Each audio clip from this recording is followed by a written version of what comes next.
before we look at our goal today, that we're going to kind of be working on the two sides to every character, that characters have more than one personality and they act differently depending on different situations.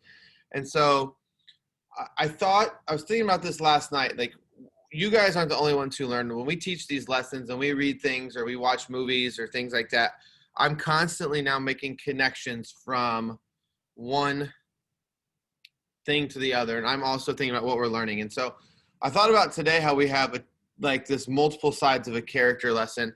And I thought of, it's funny enough, the Avengers Endgame. And if you haven't seen it, the bad guy in its name is Thanos, right? And Thanos is this really bad dude who wants to like wipe out half the population in the world to help save the other half, right? So they don't go hungry and all that. And so you start to think about like, yeah, he's a really, really bad dude, but they talk about in Infinity War, they go back and they talk about like when he was a kid and how his family, like there were a lot of people going hungry, and you start to almost start to feel bad for him, right? Like as a character, it's like there's this two sides where I feel, wow, he's this really terrible person and clearly the villain. But then you can kind of think about it and see like, well, he kind of has these reasons for why, and he had a really rough thing growing up, and you can see like why he might want to do things a certain way, even though he's the bad guy, right? And a lot of times you actually see that especially with bad guys and stuff. There's kind of two sides to them. There's this what they want to do and it's bad, and how it's going to negatively affect the heroes and what the heroes are fighting for. But there's also the second side to these villains, where you can see why they became the way that they did. And Star Wars is another example. I'm not going to give away any spoilers, but Darth Vader, if you look at him, he's the bad guy in the old ones, but then when you keep watching, you find out kind of why he is that way, and you kind of feel bad for him, and the way he grew up was totally different there's a reason he ended up that way, right? And so today we're going to be really taking a look at some characters in the books we're reading and thinking about how there's two sides to those characters, how they can act one way in some instances and they can act another way in other instances. So let's see here. Alex J., can you read our goal for today, please? To know that characters are complicated, they aren't just one way. They may be one way in one settling or in one relationship, and another way in a different context. Thank you, sir. And I think it's important to note that word context means the situation they're in, right? So in one situation in a story, they might act one certain way, and in another situation in the story, they might act another way.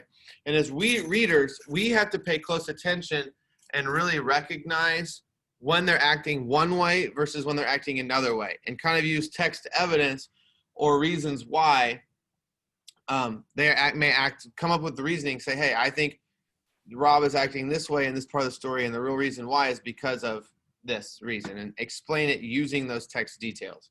We're going to look more into that, so I don't want to give it away. So, and it's important, if you want to really relate it to yourself, every one of us is not just one way. We change with who we're with, or the circumstances we're in.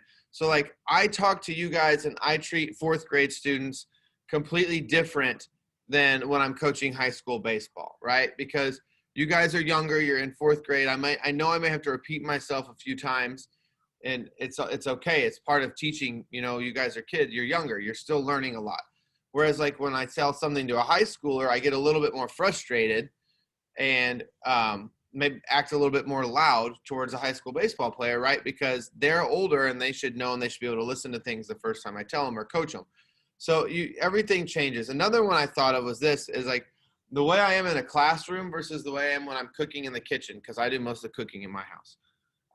But in the classroom, I feel like I'm super well prepared for everything. I can usually predict when something might go a certain way. Miss Wyville and I actually talked about that the other day. Like a lot of times you can think about ahead of time, like, oh, this is something somebody might have trouble with. We should be ready to answer these questions, right? And I feel like very responsible for making sure my students are learning and making sure everything goes the way it's supposed to go, right? Whereas like in a kitchen at home, I like to just wing it. So like in here, I have everything prepared. I'm ready to go. I know exactly what I want to do. Whereas like at home, when I make something, like I might make chicken a certain way, and I find random things to use in the fridge that could go with it, and I just kind of throw it all together in a meal. That's not how I teach.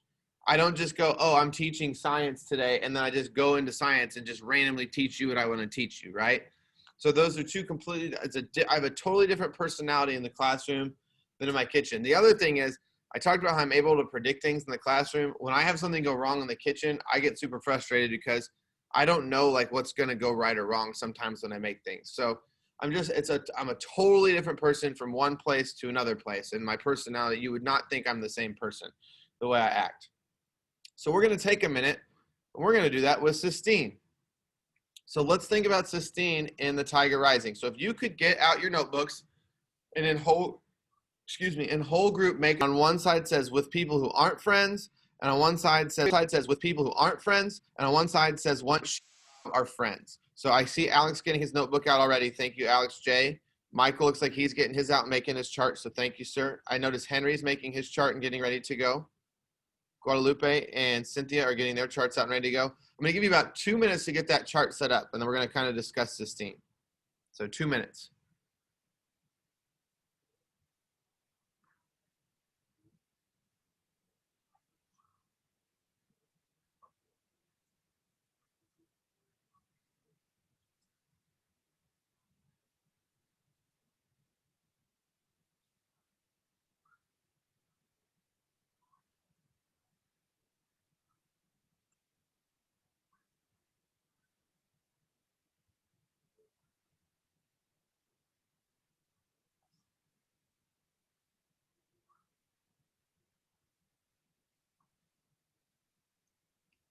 About 1 more minute.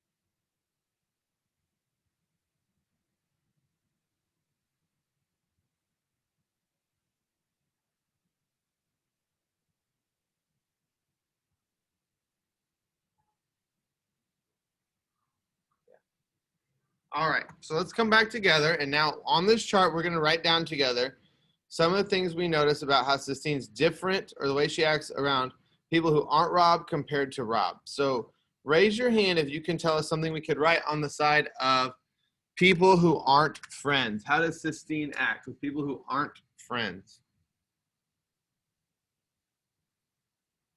Anybody? We've been reading the book now. We're 14 chapters in. We should know. Corbin.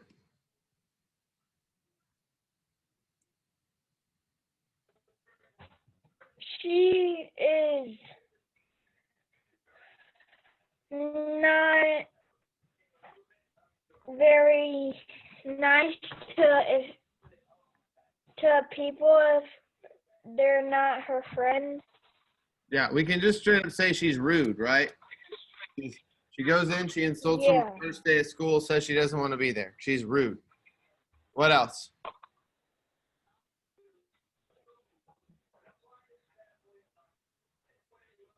Let's go to here. Let's skip over to once she and Rob are friends and talk about what she does with Rob once they're friends, and then we can go back and kind of compare the two.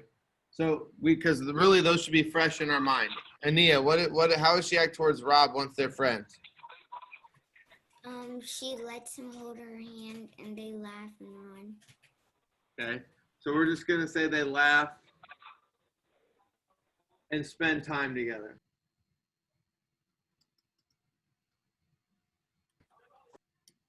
What else? What is she like when she's with Rob? Somebody besides Ania. How is she different when she's with Rob?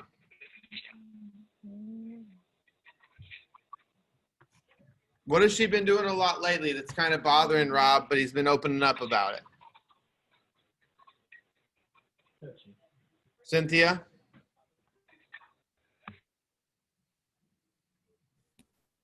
Sistine is asking Rob a question about himself. Yeah, she asked Rob questions about his life.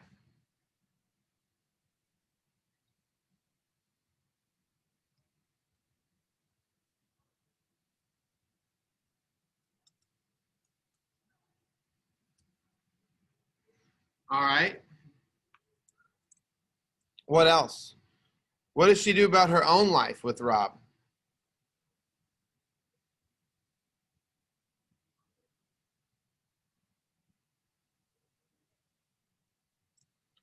Somebody else. How is she with Rob about her own life? Michael, is your hand up or are you just sitting there?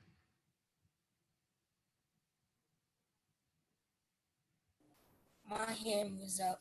Okay. What else can we add to that side? We can't.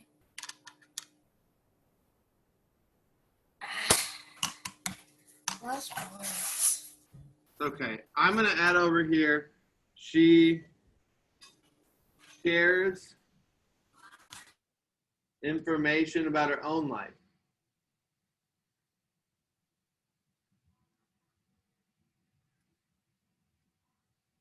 Right? She tells him about her parents, tells him about her dad, and where she's from and how her parents met and all that information. So then we go back to the other side, right? Where people who aren't friends, and if we're looking at that, what can we say about that? Is she the same way with people who aren't friends?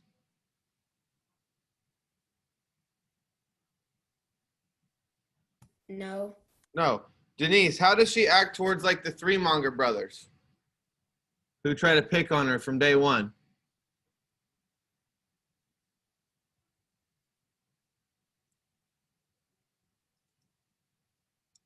Somebody heard about y'all. We have been reading this book for 3 weeks. We should know how she treats people besides Rob. CJ, She stands up for herself. thank you, sir. Yeah, she stands up for herself to other people.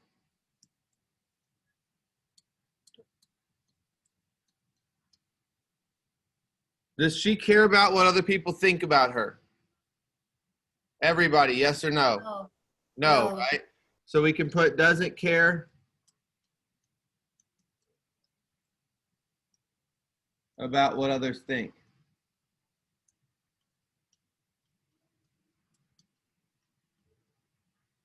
Do you think she cares about what Rob thinks? Yes. Probably, right? That's why she's sharing information.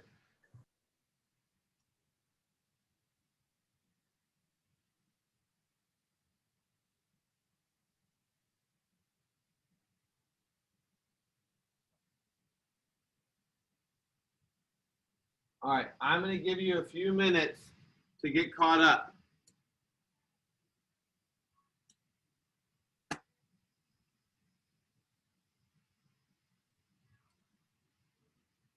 All right, I'm going to give you guys a few minutes to get caught up. It's 8:58. At 9:01, we're going to keep going with our lesson.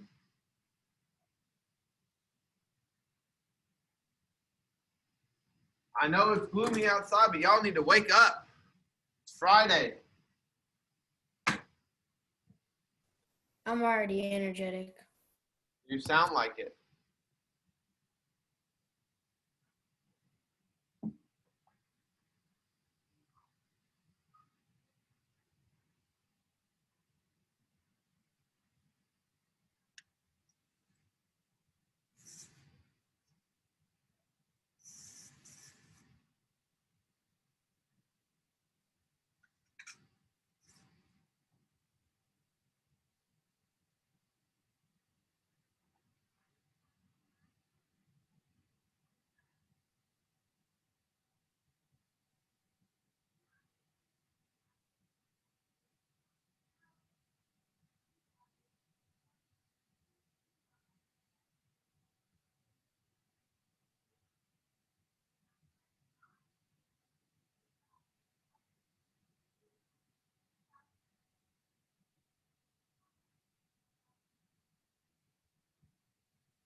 Got about 1 minute, y'all.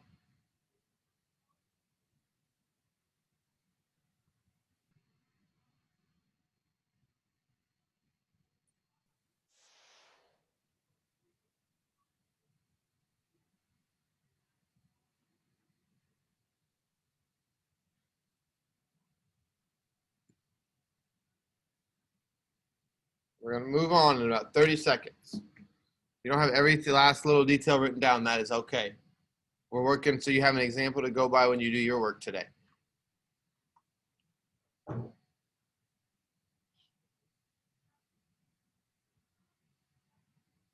All right, moving on. So I want you guys to understand that authors do this for a reason, right? They make these characters complicated on purpose. If they didn't make the reader think, or they didn't show two sides of a character, think about how boring books would be, right? Books would be super boring if we read this. So they make them complicated, usually to help them learn a lesson. I know a lot make them complicated, usually to help them learn a lesson. I know a lot of y'all probably Big Nate or Diary of a Wimpy Kid. So think about those books. Greg does not act the same way every single book for the entire book, right? He depending on who he's around and what lessons he's learning, you see different parts of his characteristics. And authors do that on purpose. They want to make you think, and they want to show more than one side of a character. It's not an accident. So I want you to think about the characters you guys have been following in your own books, and think about what's your main idea about that character. What do you think about that character in general, right? So my group, it could be if you're reading Frindle or you're reading The Chocolate Touch. Miss Weibel's group, I think, is reading Who Stole the Wizard of Oz and The Bicycle Spy. So think about what you would say about your character in general.